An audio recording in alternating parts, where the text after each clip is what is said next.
Hey Snapchatters, welcome back to our channel. Annoyed with snaps automatically saving to your camera roll?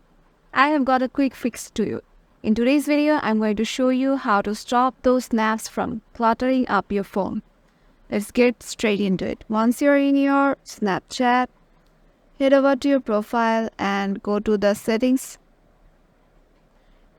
Once you're in your settings option, scroll down until you see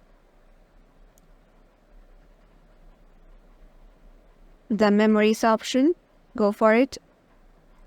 Then here you can see option save destinations, and your save button is currently in memories. And once you save your snap, it is currently saving in memories. If it is currently in memories and camera roll, and you just want to stop snaps from saving to camera roll, you can just change it to memories. And yeah, there you go. No more unwanted snaps in your camera roll. If this tip made your life easier, hit that like button and don't forget to subscribe for more handy Snapchat tips. Got more questions? Let me know in the comment. Thanks for watching and I will catch you in the next video.